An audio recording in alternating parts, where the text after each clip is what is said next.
नमस्कार दोस्तों, स्वागत है आप सबका फिर से एक नया वीडियो में। इस वीडियो में आप सबको बताएंगे कि अगर आप एक पीएफ मेंबर हैं और आप ऑनलाइन पीएफ का पैसा विड्रॉल करना चाहते हैं या फिर ऑनलाइन पीएफ का पैसा विड्रॉल करते आ रहे हैं, लेकिन अभी जो है ईपीएफओ ने 3 नया अपडेट ला दिया है और इस अपडेट के बारे में या फिर नया पीएफ मेंबर हो या फिर पुराना पीएफ मेंबर हो, इन सभी पीएफ मेंबर को जानना बहुत ही ज़रूरी है, आवश्यक है।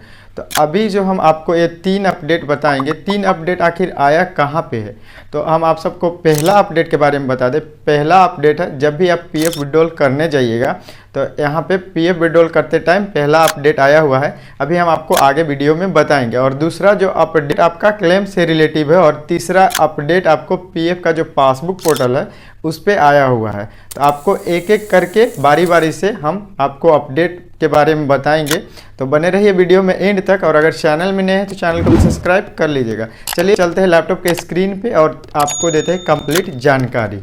पीएफ का 3 नया अपडेट जानने के लिए सबसे पहले क्या करना होगा, आपको कोई भी ब्राउजर ओपन करके ईपीएफओ का साइट ओपन कर लीजिएगा। वैसे हम इस वेबसाइट का लिंक आपको वीडियो के डिस्क्रिप्शन में प्रोवाइड करा देंगे।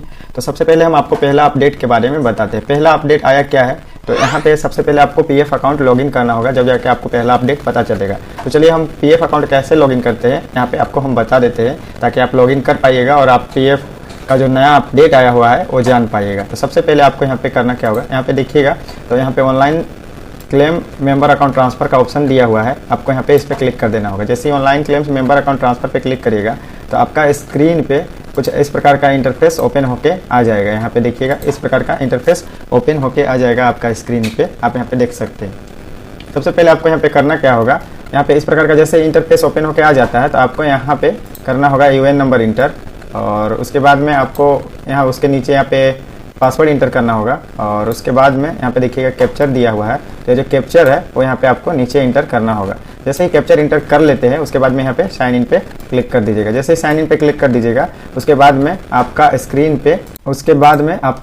पे कुछ इस प्रकार का इंटरफेस ओपन होके आ जाएगा।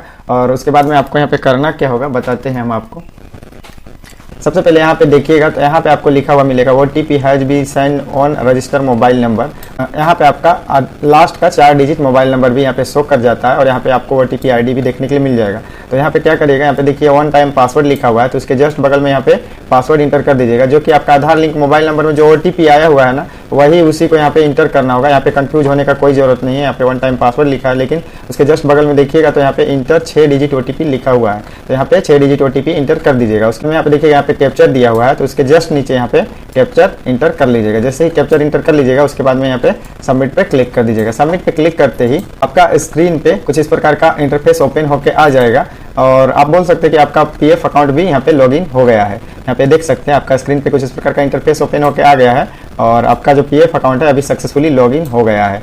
अभी हम आपको नया अपडेट के बारे में बताने वाले हैं। तो सबसे पहले आपको यहाँ पे करना क्या होगा, नया अपडेट के बारे में जानने के लिए यहाँ पे सबसे पहले यहाँ पे देखिएगा तो यहाँ पे ऑनलाइन सर्विस का ऑप्शन दिया हुआ है, तो यहाँ पे आपको क्लिक करना रहता है और जैसे ही यहाँ पे क्लिक कर दीजिएगा तो यहाँ पे पूरा ऑप्शन खुल जाएगा। और उसके बाद में यहाँ पे देखिएगा सबसे फर्स्ट वेबसाइट में ही यहाँ पे आपको क्लिक करना होगा, जैसे कि यहाँ पे लिखा हुआ है क्लेम फॉर्म 3190 10C 10D, तो यहाँ पे आपको क्लिक कर देना होगा। जैसे इस पर क्लिक करिएगा तो आपका स्क्रीन पे कुछ इस प्रकार का इंटरफेस ओपन होके आ जाएगा, आप यहाँ पे देख सकते हैं। जैसे यहाँ पे इस प्रकार का इंटरफेस ओपन होके आ जाता है तो आपको यहाँ पे करना क्या होगा, सबसे पहले आप अपना बैंक अकाउंट नंबर इंटर कर लीजिएगा। जैसे कि यहाँ पे देख सकते हैं यहाँ पे लिखा हुआ है बैंक अकाउंट नंबर और उसके बाद में यहाँ पे एक कॉलम दिया हुआ है इंटर बैंक अकाउंट नंबर। तो यहाँ पे जैसे ही बैंक अकाउंट नंबर इंटर कर लीजिएगा उसके बाद में आपको यहाँ पे वेरीफाई पे क्लिक करना होगा। जैसे कि यहाँ पे देखिए वेरीफाई पे क्लिक कर दीजिएगा। जैसे वेरीफाई पे क्लिक कर देते हैं उसके बाद में आपका स्क्रीन पे कुछ इस प्रकार का इंटरफेस ओपन होके आ जाएगा। देख सकते हैं आप यहाँ पे इस प्रकार का इंटरफेस ओपन होके आ जाएगा और उसके बाद में यहाँ पे यस पे क्लिक करना होगा आपको। जैसे यस पे क्लिक कर लेते हैं तो यस पे क्लिक करने के बाद में आपका स्क्रीन पे कुछ इस प्रकार का इंटरफेस ओपन होके आ जाएगा। यहाँ देख सकते हैं इस प्रकार का इंटरफेस ओपन होके आ जाएगा और उसके बाद में यहाँ पे देखिएगा आपका जो अकाउंट नंबर है वो वेरीफाइड हो गया है और यहाँ पे एक ग्रीन टिक भी लग गया है। और उसके बाद में आपको करना क्या होगा, यहाँ पे प्रोसीड फॉर ऑनलाइन क्लेम्स पे क्लिक कर देना होगा। जैसे प्रोसीड फॉर ऑनलाइन क्लेम्स पे क्लिक कर देते हैं तो उसके बाद में यहाँ पे आपको देखने के लिए मिल जाएगा कुछ इस प्रकार का इंटरफेस। यहाँ पे आपको क्या करना रहेगा, सबसे पहले आपको यहाँ पे फॉर्म सेलेक्ट करना रहेगा। जैसे कि यहाँ पे देख सकते हैं पीएफ का एडवांस फॉर्म 31 सेलेक्ट कर लिए हम, और उसके बाद में यहाँ पे आपको सर्विस सेलेक्ट करना रहता था। आप पीएफ एडवांस विड्रॉल किए होंगे तो आपको पता होगा। और उसके बाद में यहाँ पे देखिएगा पे आपको रीजन सेलेक्ट करना रहता था कि आप किस कारण से पैसा निकालना चाहते थे। तो यहाँ पे आपको रीजन सेलेक्ट कर लेना होगा। रीजन सेलेक्ट करने के बाद में यहाँ पे अमाउंट इंटर करना रहता है, आपको कितना पैसा का जरूरत है। और उसके बाद में यहाँ पे देखिएगा एम्प्लॉय एड्रेस दिया हुआ है, तो उसके बगल में यहाँ पे एम्प्लॉय एड्रेस फिल कर लीजिएगा पूरा सब तरफ। और एम्प्लॉय एड्रेस फिल करने के बाद में अभी देखिए, अभी यहाँ पे आपको नया अपडेट आया क्या है, यहाँ पे आपको हम बता देते हैं। जैसे कि यहाँ पे देखिएगा, यहाँ पे स्क्रीन पे देखिएगा तो यहाँ पे आपको लिखा हुआ मिल जाएगा upload scan copy of chequebook passbook. और यहाँ पे क्या होता था, यहाँ पे आपको चेकबुक अपलोड करने का ऑप्शन मिलता था यहाँ पे, ठीक है, चेकबुक अपलोड करना रहता था यहाँ पे। उसके बाद में हम आपको बता दें, यहाँ पे कोई भी चेकबुक या फिर पासबुक अपलोड नहीं करना है।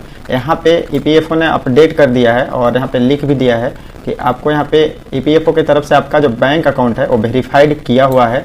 और अगर आपका बैंक अकाउंट वेरीफाइड है तो यहाँ पे आपको कोई भी चेकबुक पासबुक का जरूरत नहीं है अपलोड करने का। तो यहाँ पे आपका ये जो नया अपडेट आया हुआ है ईपीएफओ का, जो कि बहुत सारे पीएफ मेंबर का यहाँ पे बैंक का पासबुक गलती तरीका से अपलोड करने की वजह से पीएफ रिजेक्ट हो जाता था। अब यहाँ पे पीएफ रिजेक्ट नहीं होगा, क्लियरली यहाँ पे ईपीएफओ ने मेंशन कर दिया है। बिना बैंक पासबुक के ही आप यहाँ पे पीएफ विड्रॉल ले सकते हैं, एडवांस विड्रॉल या फिर फाइनल विड्रॉल भी ले सकते हैं, कोई दिक्कत नहीं है। और आप सबको बता दें कि बहुत सारा यहाँ पे फॉर्म रिजेक्ट हो जाता था यही कारण की वजह से कि यहाँ पे बैंक का जो पासबुक है ना 400 से 500 केबी के बीच में अपलोड करना रहता था। इसके कारण से यहाँ पे ईपीएफओ में जितना भी फॉर्म अपलोड करते थे पीएफ मेंबर, तो कुछ हद तक फॉर्म सबमिट होता था तो सेटल होता था, लेकिन बहुत सारा फॉर्म रिजेक्ट हो जाता था। उसके बाद में आपको दूसरा अपडेट के बारे में बताते हैं, दूसरा अपडेट आखिर है क्या। तो चलिए दूसरा अपडेट के बारे में आपको हम अभी क्लियरली समझाते हैं। ये तो हो गया पहला अपडेट, अब दूसरा अपडेट देखेंगे कि दूसरा अपडेट क्या है। दूसरा अपडेट आप सबको हम बता देते हैं, यहाँ पे देखिएगा। तो दूसरा अपडेट में यहाँ पे सेलेक्ट करना रहता है कि किस कारण से आप यहाँ पे पैसा विड्रॉल करना चाहते हैं। तो यहाँ पे दूसरा अपडेट में यहाँ पे आपको हम दिखा देते हैं। पहले तो क्या था कि इलनेस का मतलब अप्लाई करते थे तो इलनेस से पैसा विड्रॉल हो जाता था, और यहाँ पे कोविड का भी दिया हुआ था। अभी फिलहाल में कोविड का शायद हट गया है, तो कोविड का अभी यहाँ पे नहीं है। लेकिन अभी यहाँ पे देखिएगा तो यहाँ पे और भी ऑप्शन मिल जाएगा आपको। यहाँ पे जैसे कि देखिए, यहाँ पे मैरिज का ऑप्शन मिलता है। मैरिज से भी आप हाई अमाउंट निकाल सकते हैं एडवांस विड्रॉल के जरिए। और उसके बाद में यहाँ पे देखिएगा हाई एजुकेशन का यहाँ पे दिया हुआ है, हाई एजुकेशन का भी यहाँ पे हाई अमाउंट निकाल सकते हैं आप। और आपको हम बता दें, ये जो अमाउंट है जितना भी एडवांस विड्रॉल करिए, इलनेस सेलेक्ट करिए या फिर मैरिज का सेलेक्ट कीजिए या फिर यहाँ पे हाई एजुकेशन के लिए सेलेक्ट कीजिए, ये जो फॉर्म अप्लाई करिएगा ना, अप्लाई करने के बाद ऑटो सेटल होगा ये फॉर्म।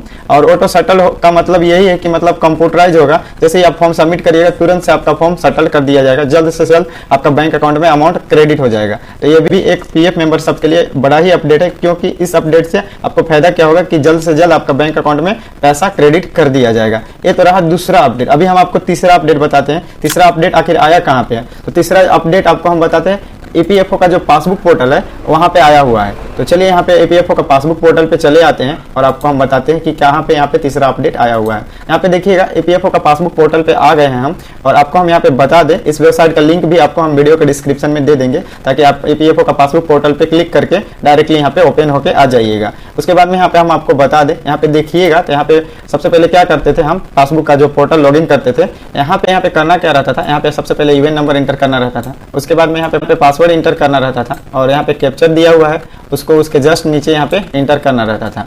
इंटर करने के बाद में यहाँ पे हम क्या करते थे, साइन इन करते थे। तो साइन इन करते थे तो हमारा जो पासबुक अकाउंट है वो सक्सेसफुली लॉगिन हो जाता था। लेकिन अभी यहाँ पे ऐसा नहीं है, पासबुक अकाउंट आपका लॉगिन नहीं होगा, आपको ओटीपी वेरीफाई करना होगा। चलिए हम यहाँ पे दिखाते हैं कि कैसे ओटीपी वेरीफाई करना होगा। आप क्या करिएगा, यहाँ पे साइन इन पे क्लिक कर दीजिएगा। जैसे ही क्लिक करिएगा तो आपका स्क्रीन पे कुछ इस प्रकार का इंटरफेस ओपन होकर आ जाएगा, और आपका जो आधार लिंक मोबाइल नंबर है उस पर 6 डिजिट ओटीपी सेंड कर दिया जाएगा। यहाँ पे देखिएगा तो OTP is send your mobile number, और यहाँ पे आपका 4 डिजिट लास्ट का मोबाइल नंबर भी यहाँ पे शो हो जाएगा। और उसके नीचे यहाँ पे ओटीपी यहाँ पे वेरीफाई करना होगा, जो 6 डिजिट का ओटीपी आएगा आपका आधार लिंक मोबाइल नंबर में, यहाँ पे ओटीपी वेरीफाई करना होगा। और वो भी आपको यहाँ पे 1 मिनट का टाइम दिया जाता है ओटीपी वेरीफाई करने के लिए।